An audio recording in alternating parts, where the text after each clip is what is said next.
We've ultimately built a 7-figure business, 10 staff, 1,000 members, leading research company in Australia, working with some of the biggest brands in crypto in Australia, all off the back of social media, which is crazy. Each channel is different. What you post on Instagram doesn't work on Twitter, doesn't work on YouTube, doesn't work on podcasts. It all is different. You need to be contextual to each platform, the right language. Users are going on to Instagram to want to learn about a really complex layer 2 blockchain. Like, they don't give a flying fools about that. Welcome back to another episode of the Ben and Bergs podcast. I'm Ben, your favorite high school dropout and founder of Collective Shift. Alongside me is Bergs, your favorite MBA and CEO of Collective Shift. Join us as we bring you world-class crypto research and strategies to help you dominate this crypto bull market, as well as behind-the-scenes view of us scaling a fully remote subscription research business here in Australia. And if you like the podcast, we'd love for you to leave us a rating, review, or share it around with a friend. That's how we grow the podcast and bring it back to you every single week, completely advertising-free, commission-free, affiliate-free, to give you the insights you need to take on board to win in crypto and business. And today we're doing a look behind building a 7-figure business through social media, through our own use case. And I've got the EBITDA hat on today, Bergs. Earnings before interest, tax, depreciation, and amortization. Hey, you got it. Well done. Now explain what all of those mean. Please don't. But basically, I've been doing this presentation a couple of times recently just with builders. And this podcast probably goes out to those listeners in Benenbergs that are looking to build a personal brand or looking to build a business, or maybe you're in business and you're trying to grow your social media. Because ultimately, we've been building now Collective Shift for nearly 4 years. It's our 4th birthday coming up in October, which is absolutely crazy. And we're having a 4th birthday. For those that are interested, it's a bit of an invite-only event, and we do have a couple of spots for Ben and Bergs listeners, so if you're interested, feel free to DM Bergs or I on Instagram or Twitter, and we can see what we can do. But yeah, I've been full on doing content now for Bergs, 2 years, maybe a bit over 2 years now. The podcast has been going for 2 years, so it's probably about that. And we've ultimately built now a 7-figure business, 10 staff, 1,000 members, leading research company in Australia, working with some of the biggest brands in crypto in Australia, all off the back of social media, which is crazy. And really, at the end of the day, the ultimate goal for us, and when I sat down and started creating content, 2 years ago, I'd never done it before. And I was more of an introvert when I first started, and was kind of the only reason I really did social media was because I had to get the word out about the business, because we had a great product. But at the end of the day, you can have an amazing product, but if no one knows about it, no one's going to buy it. So you need to beef up the distribution and awareness. And really the real pillar at the basis of everything that we do to grow personal branding, to grow social media, all comes back to one thing. And that one thing is to provide as much value as humanly possible for free and for our paying members. And if we can do that, the ecosystem will grow, the flywheel will grow, and we can start to distribute word of mouth and ultimately, grow the business. And if you do a good job of that, word spread. So that's really been the most important thing. And that then builds down to, what do we talk about? And one of the things I've really learned over the last few years being in business is that you cannot be everything for everyone, because if you are everything for everyone, you are nothing for nobody. You need to dial in, find your niche. Who is your customer? Who are you talking to? What is the problem you solve? And who is it that you're solving it for? And we've got some really clear target personas that we talk to, because we can't be everything for everyone, but we know who we are for, and we do a bloody good job of solving their problems. And ultimately, those pillars for us is helping people find their crypto positioning in a noisy marketplace, cleaning up your crypto portfolio through frameworks and research, and giving a surety and clarity on market direction at the right time. That, at the end of the day, everything we put out comes back to those 3 pillars. Exactly. And having a primary customer, like understanding them, knowing them, or even multiple target customers, that helps your business so much. Not just in your brand voice and attracting those people and finding them in the market and cutting through, but also saying no to people that don't fit in. And you don't get those customers that will, complain, cancel, be really annoying because the product is not for them. You will know, and you'll say, well, actually, I don't think this is for you. You'll be better off doing this instead.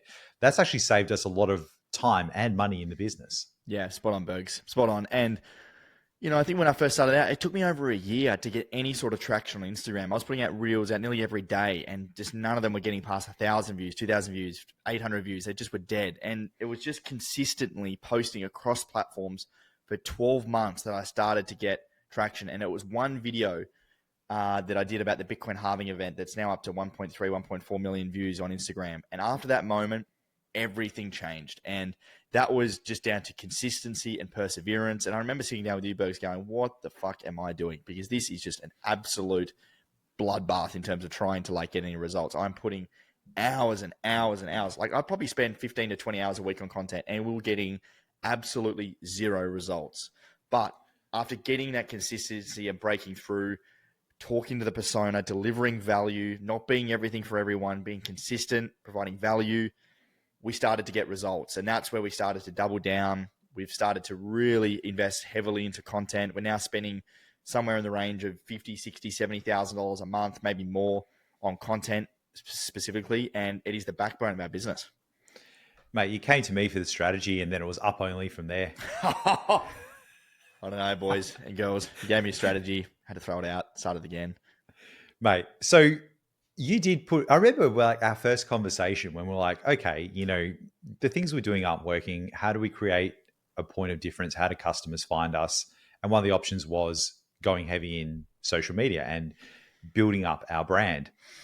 And then from making that decision, there was a lot of trying things, a lot of different contractors, marketing agencies. Oh, geez, a lot of wasted time. But I think the key takeaway here is a lot of you never really know what is going to work. You just need to start trying and start improving. And it's more of an emergent kind of strategy rather than going in with a fixed plan. You should have the loose things of, hey, I'm in crypto. These are the kind of people that I'm targeting, and these are the platforms that they're on. So I'm going to do that.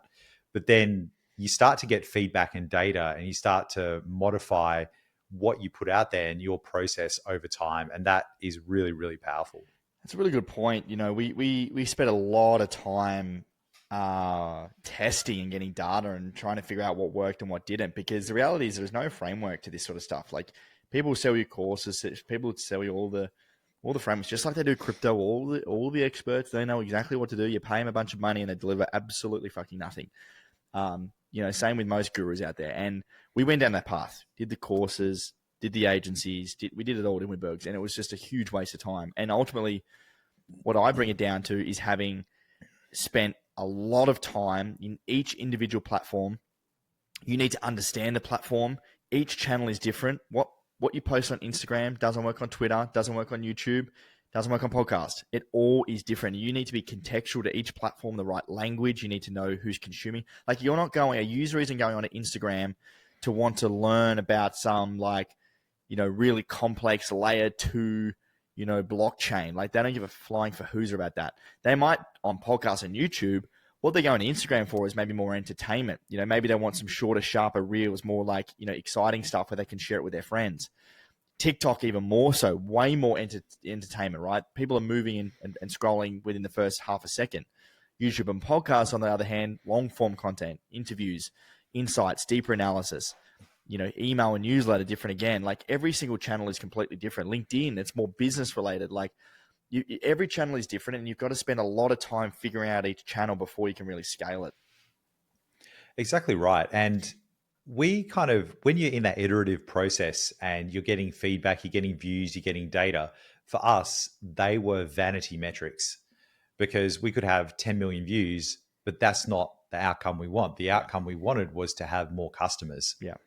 So they're the sanity metrics. So we started heavily interacting with our customers as well and prospects. Where did you hear about us? What was the thing that you liked? What brought you to us?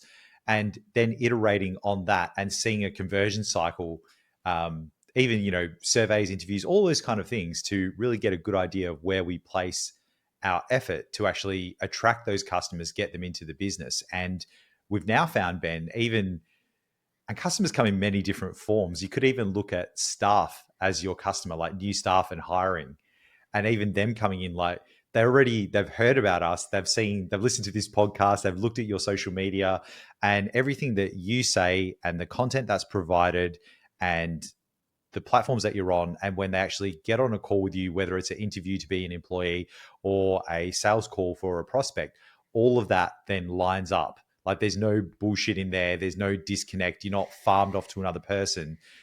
It's through and through our brand, and what we say is actually what we do and what we deliver. And that was really important for us. Yeah, you're spot on, man. The values and the pillars, everything comes through, and it's an omni-channel approach, right? And we'll speak about this the other day. It takes over, I think the magic number is 7 bergs in marketing, 7 touch points to convert a customer. I think it's a lot Yeah. more in crypto because you don't trust anyone, right? I think it's probably Yeah. 20 or 30. To have that omni-channel approach is super important. And yeah, consistency has been a big thing, like just continuing to be consistent. And like you said, the vanity metrics really don't matter. Like you can have 100,000 followers, but if no one shows up to your event, it's because they probably don't care about you or they don't care about the value you've provided. You got a story, Bergs, on this. Yeah, yeah, mate. Remember that photo? Yeah. There was like a TikTok lady. I don't even know what she did, and she had something like, I don't know, 100 million followers or something ridiculous, right? And then they took a photo where all of these popular people were at some event. It's like a signing event, a meet and greet, and there was 0 people in her line, and that just really shows you the level of depth and connection and even activation for those people that person had. Whereas other people, where they created a deeper, longer connection, I have to meet them, or I have to get their signature, or I have to go to their event. That's what we're really focusing on. Like, we don't want 10 million views. We want what? 1 to 200 people in each state where we're like, hey, we're coming over, let's go to the pub, and they Yeah. rock up. Like, 100%. that is way more important than millions of views. And it's more fulfilling too, right? Like we do this because we can actually make a difference in people's lives. That's why we do Collective Shift, because we genuinely want to help people, right? So providing value and providing, and creating relationships with you guys, the listeners, is something that we love to do. So yeah, Instagram, LinkedIn's been awesome. The podcast, we're over 2 years now creating the podcast, 30, 40,000 all-time downloads on the podcast, plus YouTube, which is just unbelievable. Thank you to everyone that tunes into the podcast. We love doing it. Absolutely. X as well. Just in terms of the reach and engagement there, I think over the last year I've had 3.5 million impressions, like crazy Oh, number of and visibility all of there. it all of it interacts and compounds as well. It's completely crazy. And even other things like business opportunities we get, not just Oh yeah, customers, but people coming up to us. Have you met this person? I yeah, want to recommend you to the customers I have because you're a complimentary product, or yeah, hey, we need your service. yeah, Like, we've really made it so that people can't say no because we're in your face all yeah, the time, yeah, right? yeah, yeah. Exactly right. And then building the team and operations behind it. Like there's so many people behind the scenes that help. Got myself. We've got my assistant that coordinates a lot of the content, podcast editor, thumbnail creator, YouTube head of strategy, YouTube long form editor, short form reel creator, script writer, copywriter, graphic designer, analysts. Like it is a machine behind like what goes on. Like this is not something that Yeah. just you kind of spin up overnight. Platforms, integrations, distributions, all those those crazy automations that we have, all the systems we use to actually, because all of these people are all over the world as remote, Yeah, different time zones. The systems we use to coordinate these people, make sure all the checks are in there, everything goes out correctly. It is an absolute machine that can just pump out content now. It's a well-oiled machine. 100%, 100%. But it's an area that will continue to build. It's continually getting more saturated and harder and harder. There's so many more creators out there. You're competing with so many people. Attention spans are getting shorter. You've really got to break through. But yeah, my advice if you want to start out or start doing content is just learn the platforms, but consistency. Honestly, like the first year, you'll get no results. Just if you do, amazing, but have the expectations that you won't. And it's really in that sort of 12 to 36 months as you'll start to get the growth. And as long as you're doing a good job, I think you're going to see some good results come out of the back of it. Absolutely. And again, you're just documenting proof of work on the internet, and that's going to stay there forever until you take it down. Yeah, And there's always an opportunity for people to see that and interact with you. And it reminds me of this Jack Butcher diagram where it's just flat, flat, flat, and people give up. This is pointless. And it's yeah, just before this huge yeah, peak. And even now, like, we've got this machine working for us. And in 2 years, 5 years, 10 years, what is that going to be? It's going to be so much bigger and better. The reach, the amount of people we'll be able to get in front of, it just creates more and more opportunities. But it's every single day doing that content. It takes a lot of time. It's exhausting. You don't want to do it, but no one can do your push-ups for you. It's like going to the gym every day. It absolutely sucks. Like, it's a joy and a privilege to do it. But when you're on the hook to do this, like every single day, like you are, Ben, it can be very, very difficult, especially like when you're traveling and you're busy Oh yeah, CEO like you are. it's an infinite game. You've got to build in process and automations. Like, I now take a videographer with me most places when I go do events so I can get the content, doing reels in hotel rooms, doing podcasts when you can, interviews, trying to write, content. Like it's an infinite game. It never stops. I laugh at your hotel videos because when you rock up to a hotel and you take that video, hey guys, I'm just here, I'm here, look at this amazing view. And I know all you want to do is just crash in bed because you're exhausted from traveling through Fall the asleep. airports and getting your Uber there and everything like that.